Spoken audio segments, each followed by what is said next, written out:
Happy Wednesday, everyone. Welcome to the Media Row podcast with me, Justin Miller, sponsored by Kelly's Little Nipper and Stevens Automotive and Sales. Happy to have you along here for Hump Day. Like I said at the end of Monday's show, we're going to keep these interviews going of having people on that have either been mentors or people I've looked up to or even both. And today is not an exception at all. Having one of the first people I remember meeting in terms of talking about the process of how I get my foot in the door, and that is Todd Bailey. Todd Bailey was the best man in my dad's wedding, and so when I was a kid and said, hey, I want to get into sports journalism, this is something that interests me, I want to do it, he mentioned how he had a buddy who was in sports TV for a while, now does work at Grandview, helps with their media and photography. We should go talk with him. And we did, and it was amazing. And Todd has been someone there to support me all the way. Someone who reached out when everything kind of went down in November, and someone I've really looked up to.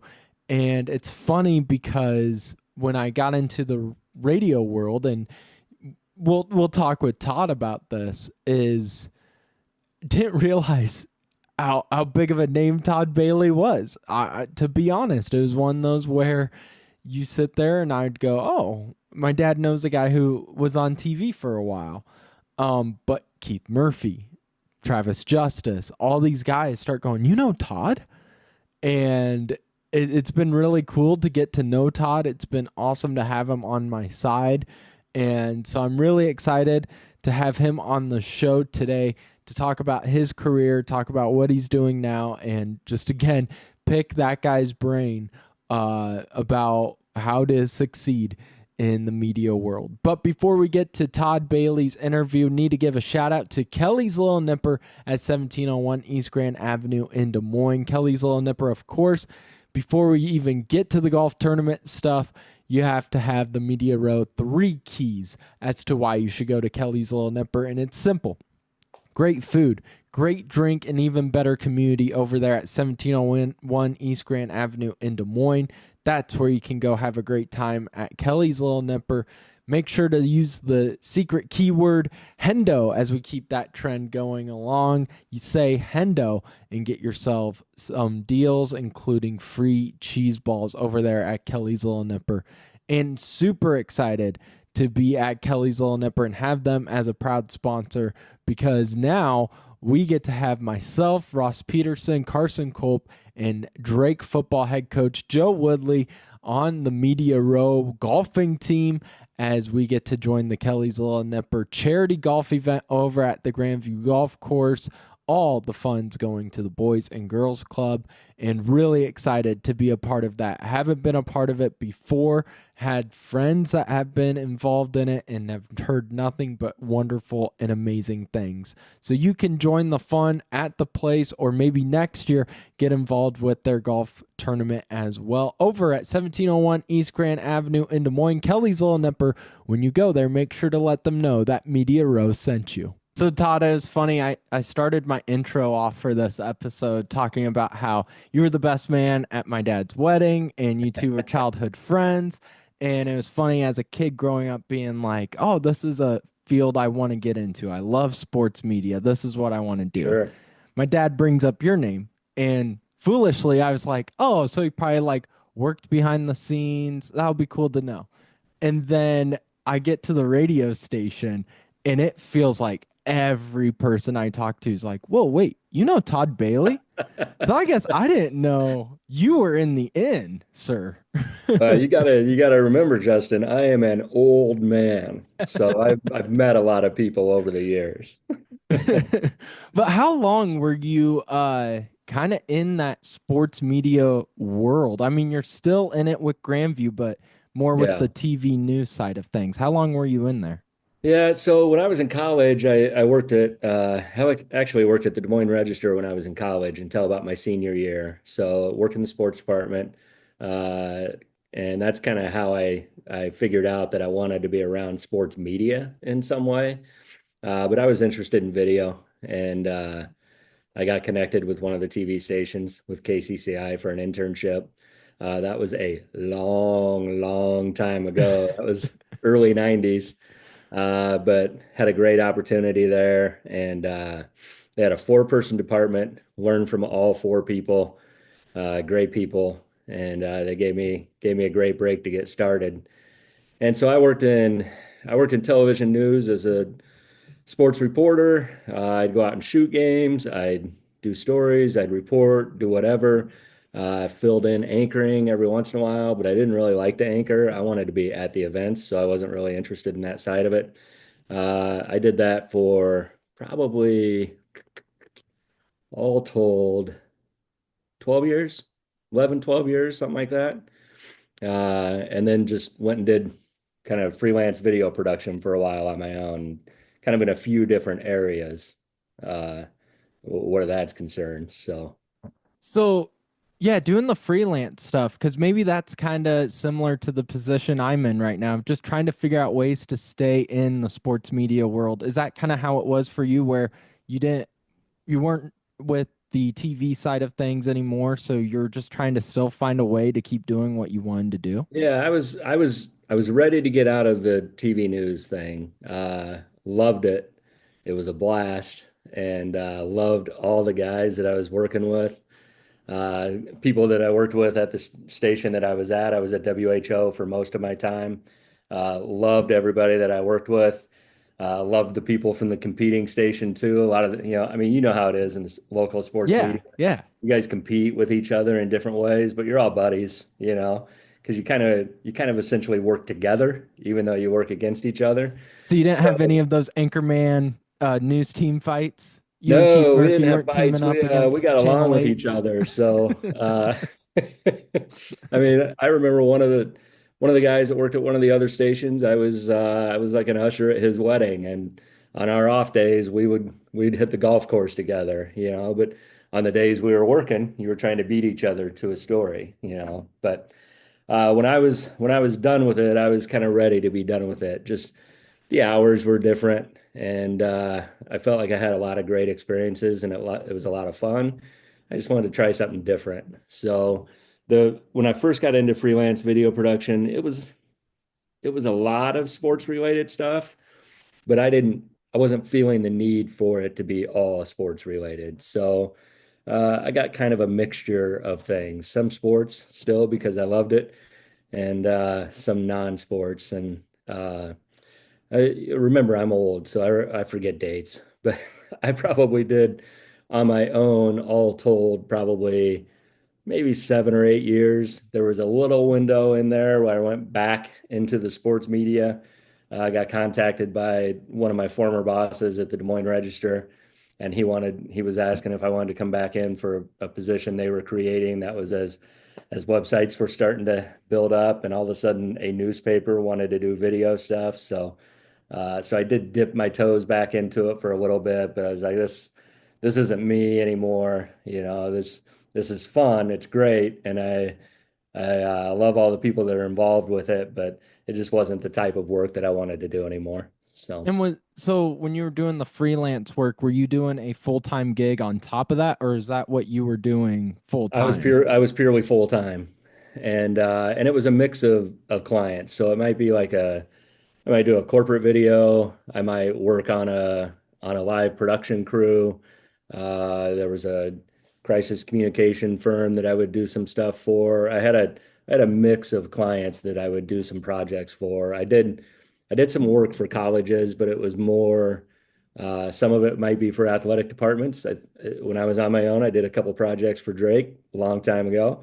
Uh, uh, and that was fun. But then I might also do something that was more like a fundraising type of project for a college. It was a mix, and I kind of enjoyed the mix because it gave you a variety of work. Things didn't feel as redundant to me, and it was kind of fun. And so at your time, that's when you kind of met Travis Justice, Keith Murphy in those 12 years, right? Was it So I went Channel to 8 you I met went to with? college. I went to college with Travis.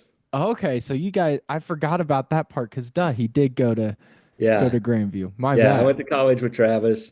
When I wanted to get into TV, he was already working at KCCI, so I told him I was interested, and he's kind of the one that helped set me up for the internship. So he kind of started me down that path. So I appreciate the open door that he provided. Travis is a great guy. Still in touch with Travis. And then I worked with Keith. So I worked for a little bit at KCCI, moved out of state very briefly to work at a TV station out of state. Came back to Des Moines when a job opened up at WHO, and I was just really excited to work in Des Moines. Like, I wanted to cover Iowa, I wanted to cover Iowa State, cover Drake, cover the local sports. I was a Grandview guy, so anything with Grandview was great. So when a job opened up at WHO, I came back, and then I was back at WHO for maybe a year or two, and then we hired Keith, which was awesome. And he was the one guy in the market. I had gotten to know everybody. He was the one guy in the market I didn't really know that well when we hired him. And so it's kind of like, okay, well, what's the story with this guy? I knew he was supremely talented. He worked at one of the other stations in town, but I didn't really get to know him well until he came to the station, and then I got to be really good friends with Keith, and he's just one of the most exceptional human beings I've ever known. So he's a great guy. Those early days, what were some of your favorite sports to go cover, events to go cover, and what were some of the oddest? Because it's funny getting to know some of the TV people. You get some really interesting stories of like, oh, my first day on the job, I had to go cover X, Y, and Z. Oh, you meet some personalities, you meet some interesting people. You meet a lot of really cool people. You meet a lot of really odd people. And over the years, there's a lot of great stories. So, and I'm sure, it's funny. Like, I haven't in a long time, but there was a time where maybe I'd be like, oh, I think I remember. I have some video of that. And then I'd go into my archive because I kept an archive of all my work. And I'd go back into it trying to find something specific. And then I'd stumble on like five different things. And I'd be like, I don't even remember going to that because there were so many different things that you covered over Yeah. time. But I loved, uh, I loved a Saturday football game. I didn't care where it was. If it was in Ames, it was awesome. If it was in Iowa City, it was awesome. If it was got to go on the road to cover those teams, and that was pretty fun. But if it was back in that day, a Simpson Central game was an awesome, fun environment. So if it was a small college game, it would be fun to cover. So Saturday football games were probably the most fun. I got to cover some big things like Kurt Warner was kind of his rise was when I was working in the media. So covered Kurt with the Barnstormers, and then kind of covered him as he was blowing up in the NFL. And I was at the Super Bowl when they beat Tennessee, and Kurt was the MVP. So that was pretty cool. That was probably a definite highlight from the career because it was just That's one of my questions I had down uh-huh. for you because I remember when we first met, if you can't tell, I was really impacted by you framing your credentials. Oh, I like it. So, Yeah. and I remember you having the Super Bowl ones. I definitely have that written down about Sure. the Super Bowl. But you also covered some high school games, Oh and yeah. I think a Yeah. video that I see at least once a year on Facebook may not be a highlight reel for you, but maybe to a lot of your followers it is. That I don't Yeah. even know what team was it, and do you remember the player It, that ran oh into yeah, you? yeah. Yeah. Well, I can't remember the name right now. If I took a minute, I could find it. But it was a North football game. Friday night, high school Friday night was fun because you'd hit two or three games. You'd go out and hit two or three games, go back and edit the highlights, and we always covered a bunch of games, and it was just high energy, and you had a lot of fun with it. Unless you were at a game and you got barreled over, which I did. So I was shooting a game. I can't remember who they were playing. I think it was Hoover North, I think. I know it was North, and memory's a little foggy. Guy from Wonder North, why. guy from North found the sideline, was sprinting down the sideline to the end zone. I was right in the kind of in the front corner, right off to the side, good 2 or 3 yards off to the side, and I thought, well, this is perfect. He's coming right at me. I'm like, yeah, keep coming. This is good. This is an awesome highlight. I got a great shot. Just keep coming. And the way it's happened probably a dozen times before, he'd come right by and probably run right by me, and I'd have this great highlight. So I was hunkered in, shooting it, just having a great old time. But right as he got to the goal line, D-back came out of nowhere and just gave him a little, just kind of a love tap. It wasn't much, just a little shove on the shoulder, which wasn't much, but it was enough to throw him off track. And that was just enough to like right into me. And it flipped me fully backwards. Uh, Battery came flying off the camera. I had some stupid jacket on, the hood's flying everywhere, and I got I got creamed. Like it, no doubt I got creamed. And fortunately, I did not get hurt though. So he ran right through me, and it was a pretty good hit. I was always a small guy, so I never played football because I thought, oh, I can't. I Yeah, can't. yeah, I get that clobbered would out on that happen. football field. I don't want to be any part of that. And then I took a massive hit, and it was at Williams Stadium. I was an East High kid. That's where I would have been. I figured out 10 years later, I think I could take a hit. I could have taken a hit. I would have been just fine. Did the clip make it to the highlight reel later that evening Oh or yeah. oh, So okay. uh, when I went down, we had these cameras. They'd sit up on your shoulder. They're bigger and heavier back in the old days. And when I went down, it hit and my battery just flew right off the camera. Well, once the battery came off, recording stopped instantly. So that was all I had. Just guy coming right at me and then the sky and complete darkness, which probably is it might be what happened in my brain too. But when I was getting up and gathering my stuff, I knew right away there's a guy from Channel 8 there, and there's a guy from Channel 5 over there. And I know they have an outstanding shot of me getting creamed, which they did. And of course, that night they both ran it. So I have three angles of the hit. If you ever want to see it, I got three angles. That would be great. Find Two like of them the I'd have to dig up, anniversary. but one of them I have handy, easy to get to. So. But those football Friday nights were those part of the early days too, or did you do that all throughout your time, all 12 years? Oh, the whole time. And at other stations that I worked at, all the All hands stations on did deck? something. Yeah, all the stations did something big on Friday night. When I was at WHO, I can't remember when in that period, but I think it was when I was there, WOI started doing the Friday night blitz. And Okay. that was like Friday night football on steroids. Like they went nuts with it and did the extra time and did a great job with it. And I mean, it's amazing. They're still doing the Friday night blitz, and Dave Bingham, who's involved with that, is a really good buddy of mine. When I left TV to go on my own, technically I wasn't fully on my own. I went to work with Dave for a while, and to this day, he's still a great friend. I can't believe how long they've done that, and they do a great job with it. And I think it still to this day is really cool for the local high schools and high school kids. You go from, getting trampled, you're doing all this extra work, but you do get rewarded with being able to cover, like you talked about, one of the highlights, the Kurt Warner story from Oh yeah, Barnstormer games to a Super Bowl. Just what was that whole time period like, especially for you in that field? it's funny because I remember like when Kurt was with the Barnstormers, he would get tryouts, and we would do a story like he's got another shot, he's got this chance, and he was always, I mean, he's just a nice guy, so he was always great to like work with and deal with. So it was interesting to see him like keeping that dream alive. But I would guess most of us in the local media at the time were like, that's great. He's like super talented, but man, that's a long shot.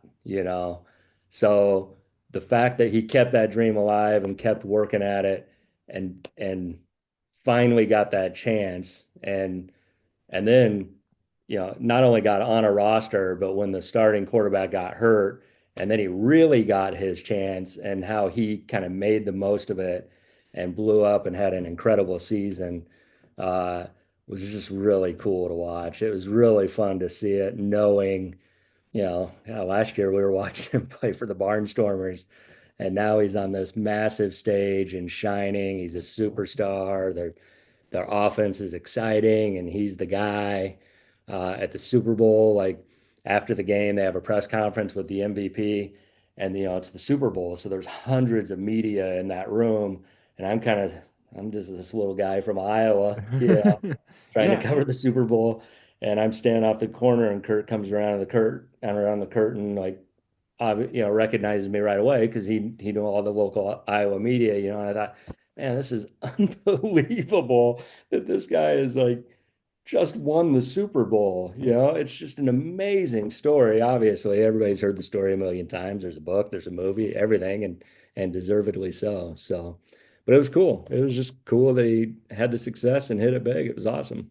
What is it like to cover a Super Bowl? I mean, like you said, there's hundreds of media workers there. And just, is there anything that you walked into and being like, oh, this is a totally different league? Like, what was the moment of Oh, walking into and realizing, oh man, I'm at the Super Bowl now? yeah, it's ridiculous. There's so much media there. And if you're covering it as just little podunk reporter for local TV market. Uh, you're just a small blip there, and there's so much more important media around there doing their thing. You're just kind of like, to me, it was like just try to get your thing, stay out of the way, do the best you can. But working with no knowledge because it wasn't like you had covered a Super Bowl before, so you're just trying to find your way and figure it out. Uh, I went at first, I went on my own. So the first day I was on my own and then had another reporter from the station meet me down there. And so we worked together. And it was nice to have that, but he was the same boat with me. We were just kind of figuring it out and doing the best we could, But it was just really cool to see how massive and big it is, and that was I don't know, 25, 30 years ago. So it's even more massive and more big and more of an event now. So I can't even begin to speak of what it would be like now. And then not only do you get the cool Kurt Warner story, but it's a great game too, and a classic game Oh, now that you see that final play every year. yeah, that And reach did to you have a the good end zone. spot for that play? No, Where were you no, set up? Oh, you no, weren't. no, terrible. And it's just so massive and so crowded. It's just, yeah, no, but yeah, it was an incredible game.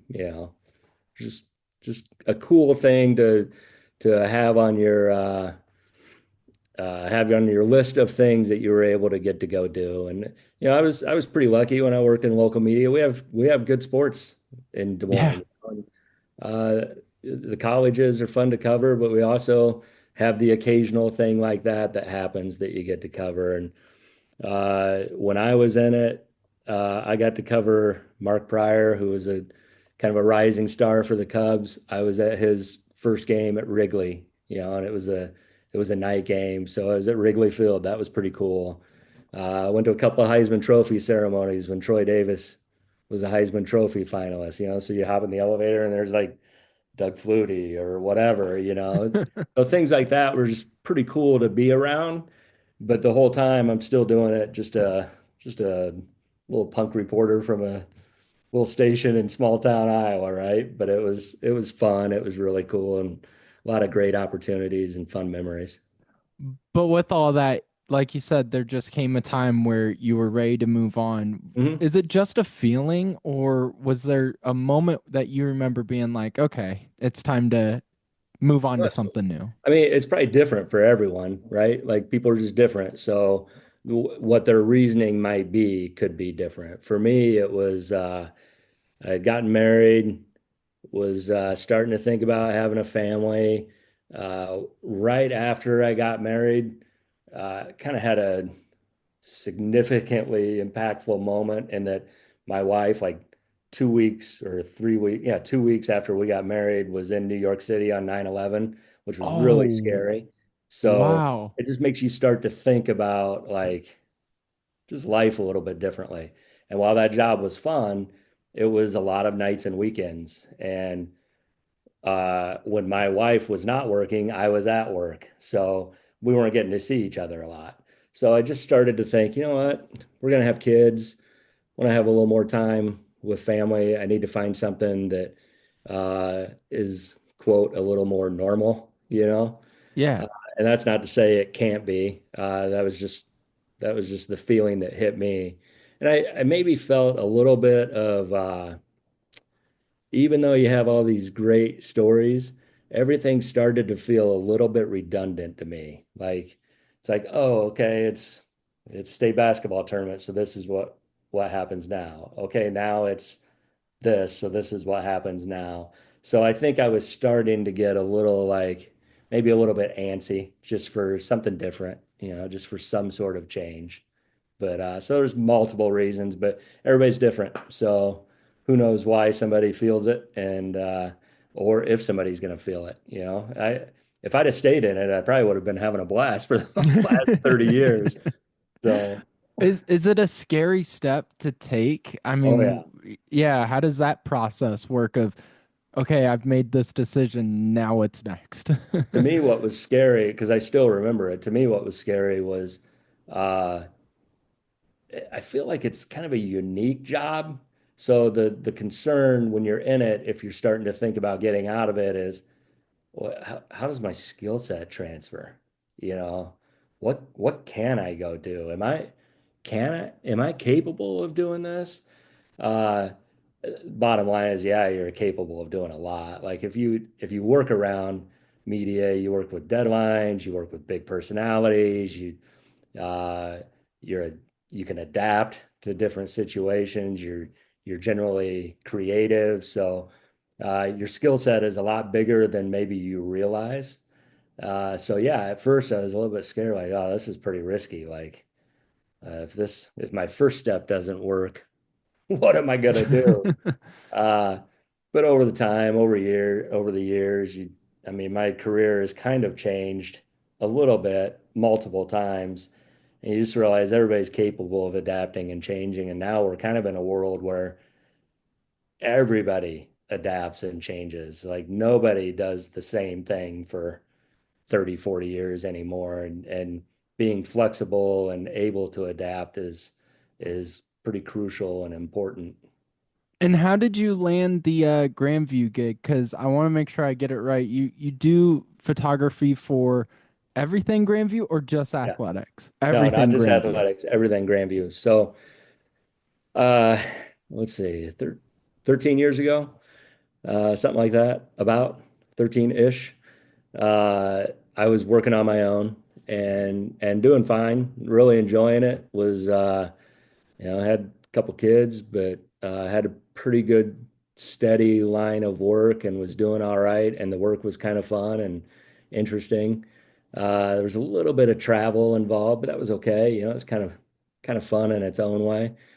Uh, but then one of my professors reached out and said, "Hey, we got this new position we've created. We're looking to hire for it and wondering if you would be interested in coming in and talking to us about it." And at first I was like, well, no, because I'm pretty happy with what I'm doing. And I thought, well, yeah, I'll come in and chat with you about it. And at the time, it was when Grandview was really at the beginning of its growth and transformation. And when I talked to him, I got kind of excited about it. I was like, this is pretty cool. So uh, eventually led to a job offer. I accepted it, and the job was I kind of worked in several different departments. I was technically in the marketing department, but I would do stuff for athletics. I would do stuff for the communications, the academic communications area, and provide some support in that area, and then do video work for marketing. And just because of the evolution of content and how things have changed, uh, the video job morphed into a video and photography job.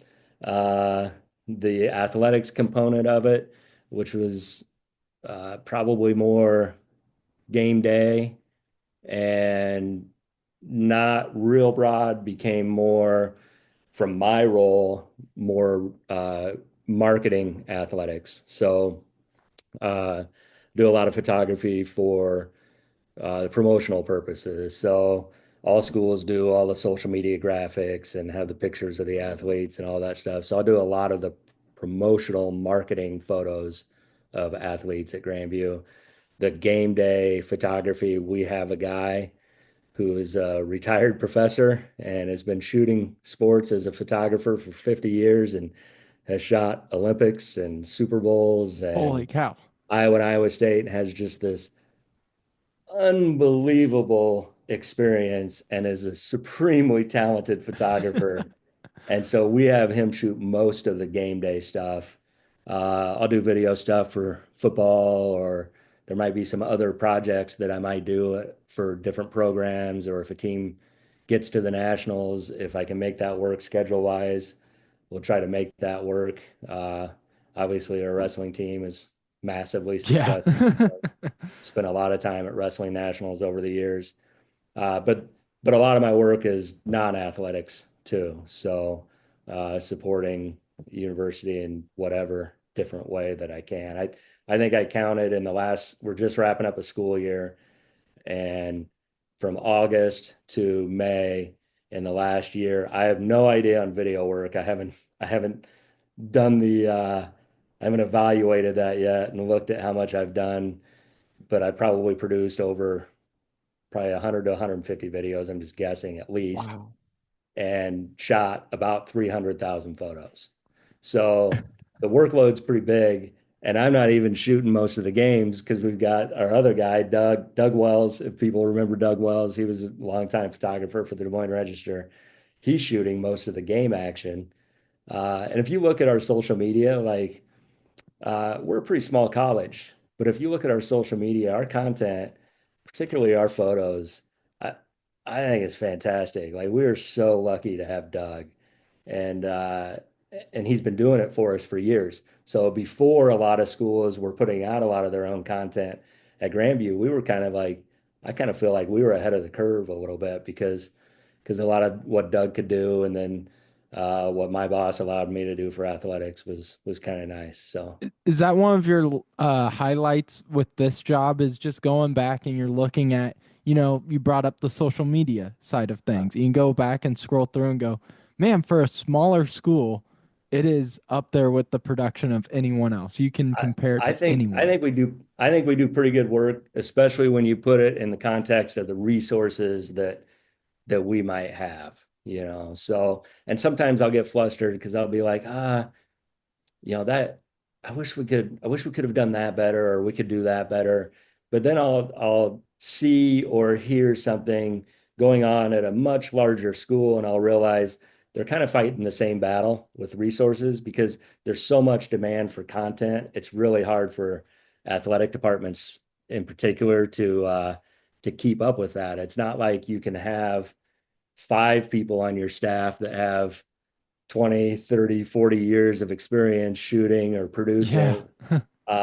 And some of that would be good and some of that would be bad because some of the content needs to be fresh and creative in a new and different way, you know. So I don't know, it's different. I feel good about what we do. I feel like we can definitely do more, but I feel all things considered, I feel like we have some pretty quality content that gets put out there, especially for a school our size. I think we do a pretty nice job. So, Is there because I love asking the people I've had on the show so far this question of just, is there a person that inspired you, or maybe a movie or something out of the ordinary, not a sports related photographer or videographer that inspired you and maybe you still to this day use bits and pieces from? oh man, that's a tough one. All Uh, right, people give me some good like weird answers, which I like with this question of interesting. like, you I mean, know, again, earlier I was talking about the adaptability, yeah. right? So, uh, I feel like I can break my career down into four significant blocks where they're kind of four, maybe five now, because my Grandview job has even evolved into it's different than what I was hired to do. So probably five significant blocks. And I don't know if I could point to one thing, but I would say in each of those cases, I was really reliant on other people to be an influence for me, like or to learn from, whether or not they knew I was learning from them, you know. Uh, in this day and age, it's really easy to hop online and learn from anyone and everyone. So as my job evolved into more photography work, I guess I found a couple people on Instagram and on YouTube that I'm just kind of blown away by their work. And so I started just kind of following and watching their work. I mentioned Doug, who shoots a lot of our game action Yeah. stuff. Doug's been an awesome uh, resource for me because of his unbelievable vast experience. Uh, he's been able to teach me a lot. And I didn't have any photography experience. I had video experience. Now, there's a lot of crossover between the two, but even so, there was still a lot to learn as I was trying to do more photography. And Doug was a pretty valuable resource. But there's been a lot of people on the way along the way. When I mentioned when I first started at KCCI, if you have any old people, old people, some young people too might remember one or two of the names, but like their sports department was Heidi Soliday, uh, John Walters, Chuck Reed, Jeff Johnson. And probably everybody, at least Iowa State fans, know John Walters. Yep. They were all a great influence when I was getting started. You know, Travis Justice was a guy for years now that I've always been able to bounce things back and forth with and just kind of watch how he does things and see what could be done or how to approach things.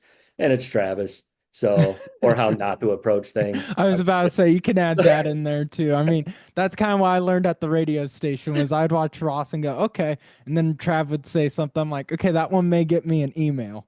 That one may get me an email if I do that. No, I love Travis though.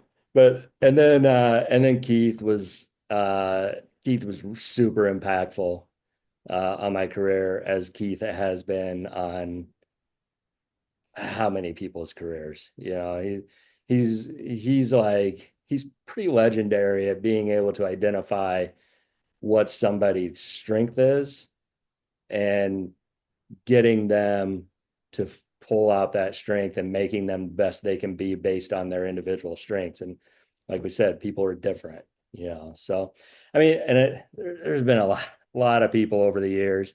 That probably doesn't answer your question very well. Uh, No, but I love hearing the people that inspired the people that become mentors in my life of just there's always a line, you know, you may yeah. think this person was the greatest to ever do it, but they think someone else is. And it's the same with athletes, Oh yeah. musicians. I Yeah. love those conversations. Yeah. I So mean, when I was a kid, I knew I wanted to be around sports media just because I watched games all the time. You know, I watched the NFL shows. I watched base. I was and I still am a huge baseball fan. Uh, I saw Fenway last March. I remember sending you that text message of being yes, like, I gotta check out the home of Todd Bailey. it is the best place in the world. Absolutely, it's where I As had a my Cubs bachelor fan, party. I'll take Wrigley, but it was pretty cool. It was Oh, very wow, cool. Wrigley's pretty great. I will give you that. Wrigley's pretty great, but Fenway, nothing comes close. I need to see a game there now because the Yes, tour was awesome. The tour was so yeah, cool to hear the backstories, seeing all the legendary hmm, stuff, that memorabilia they've kept over the years. yeah, So now yeah. I really just need to see a game there. So You need to see a game there. You know, it's different though. That's another thing that's kind of changed, and I'm okay with it because I'm at an age where it's like, who cares? I'm a baseball fan, but you know, I would say there's probably a lot less baseball fans than there used to be because I'm not sure the game fits our world today. It's just, Yeah, MLB struggles to adapt. yeah, it really does struggle to adapt. So that lack of change in the tradition is part of what makes baseball great, but it's also kind of one of the great, tremendous challenges for baseball today. But I mean, I still love baseball, so I can't get enough of it. But Yeah, I bitch and complain, but I'll still order the Marquee Network subscription for a there you few go. months to be able to watch the Cubs. But I can't believe we've gone this far without mentioning it because you've covered Super Bowls, you've covered all this great stuff. You've won an Emmy though too, right? A regional Emmy. Still, So it's an Emmy because I yeah. remember sitting in your office and it's like tucked away in the corner. I'm like, what are you doing, Todd? That goes right in the middle of the desk. Yep, that was a project I worked on when I was at the Des Moines Register. Okay. And it was a project related to Applington Parkersburg. I did a video for the night of the first high school football game after they had had the tornado come through. And it was just an emotional night for the community. And so I had done a video project, and it was part of a kind of a bigger multimedia project that we produced at the Des Moines Register. It was pretty cool. It was some really neat, really interesting work. I had already left the Register, and one of the guys that I worked with there, Travis Graven, who's a great guy, let me know that we had been nominated and were a finalist for this regional Emmy. And so he's like, would you want to go? And I couldn't make it work. So the night that we won, I was just sitting in my living room, hanging out, not doing anything, and got a message that we won. I was like, oh, that's pretty cool. That's That's awesome. pretty cool. It's an Emmy, Todd. Come on. They should have had cameras like NFL drafts where your whole family's sitting there, you're on the phone. That's how they should have done it. I thought it was kind of funny, kind of a sign of the time because an Emmy is from the Academy of Radio and Television, right? Or Yeah. television. I can't remember. Again, I'm old and I took a big hit Yeah, on a you took football a big sideline hit. once. Uh, so I thought it was kind of funny that, I'd worked all this time doing freelance video work. I worked for local TV stations, never even sniffed one. And then I worked for a newspaper and got one. Like, how does that work? But So you've done Super Bowls, one, it's an Emmy. You don't have to add the regional part in it. It's an Emmy. You've won an Emmy. What's next? What's the next bucket list thing that you haven't gotten to do that you've wanted to add to your amazing resume already? now, I mean, I don't have a bucket list. Now it's all about just enjoying my life and my family. I got an awesome wife and two incredible daughters and almost an empty nester. So it's kind of squeezing all the last bit of fun out of that. Uh, but like from a bucket list, I mean, I was at game 4 of the World Series when the Red Sox broke the curse after 86 years. I didn't know Incredible that. moment. I've been to a Super Bowl, I've been to a Heisman Trophy, I've covered bowl games and games at Wrigley, all that. So nothing, I don't really get a charge out of anything like that. I get a charge out of, I mean, maybe it sounds silly because it to some people might seem and feel small, but to me, like the charge is now seeing success from people that you know well, right? Yeah. So like I'm sure I'd have a blast if I went and covered an Iowa or Iowa State game. It'd be fun. It's a great environment, right? So that's cool. But to me, now, like a Saturday afternoon at a Grandview football game is awesome because I see those kids on Friday, I see them on Monday. I know them, it's just different. Like it's really fun to root for them. When the football team won the national championship last December, like that was amazing. And it wasn't like some massive event. It wasn't on NBC or Fox Sports or anything. It was, most people in the town where the game was played didn't even know the game was going on. It was a smaller event, but to me, that's the kind of stuff I get a charge out of now. Like just appreciate the personal nature of that sort of thing. And that's what I love about working at the college is you're working with kids that are going from 18 to age 22, 23, and they change so much in that time. And it's just so fun and so cool to see them evolve, transform, and change in that window. And I think we've got a kind of a unique student body at Grandview. Uh, I'm obviously partial because I worked there and I graduated from there, but I think it's kind of a special place in the student body that it serves. And so to me, if you said, do you want to go cover the Super Bowl or do you want to hit the Grandview commencement? I know that people will be like, that guy's drunk. I'd take the Grandview commencement because Maybe a little drunk. the Maybe a little headaches the drunk. headaches wouldn't be there, but I just get to enjoy seeing the kids that I know have a monumental moment in their life. And where can people check out all your work with Grandview?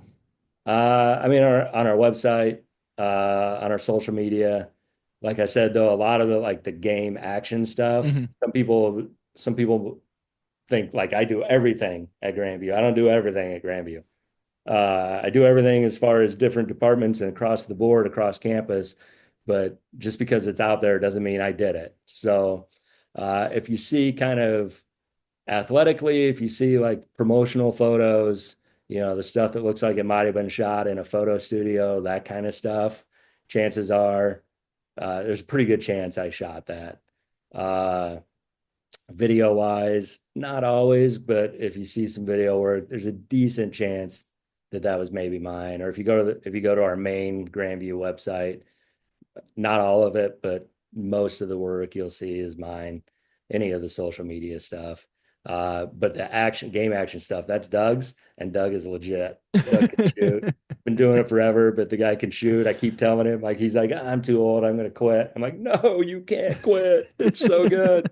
And now you see why guys like Keith Murphy gravitate towards Todd Bailey. Wonderful, wonderful interview. Really appreciate him taking time out of his busy schedule to join us. And of course, appreciative of him just being there as a mentor for me, as without him, it would have taken me even longer to get that confidence and learn about how to really get my foot in the door. So huge thank you to Todd Bailey. Make sure to go check out all of his great work over there at Grandview Athletics. Before we wrap up today's show, need to give a shout out to Stevens Automotive and Sales over at 5320 Northwest Beaver Drive in Johnston, Iowa. 35 years of family owned and operated. I've said it time and time again. Those are the kind of people you're going to be dealing with. They're loyal and they're going to make sure the job's done right. And every time I go there, even in stressful situations, I brought up the stories of, when my car had to keep going back and forth as there were issues after issues in January and February in the really cold months. And while it was a stressful moment, they made sure that the job was done right. And they made sure that it was informative because they would call me and tell me about every little detail. And they're not going to be the kind of people where you go in for an oil change and they're going to tell you need $3,000 worth of work.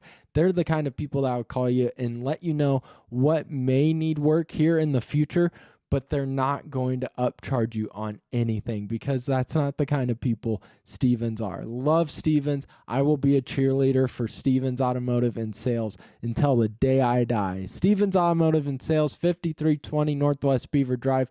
Go there for an oil change, new car, whatever you need. Go check out Stevens. And when you do, please let them know that Media Row sent you. We will wrap up this week again with more interviews, more sports headlines on the Media Row podcast on Friday. Of course, we're getting them out usually around that noon time, so be aware of that. And continue to follow us, like, subscribe, comment, rate, all that good stuff. And be sure to be on the lookout Saturday because we'll have some fun, especially with that Kelly's Little Nipper Golf Tournament on Saturday. Have a great week. We will see you on Friday for another edition of the Media Row podcast.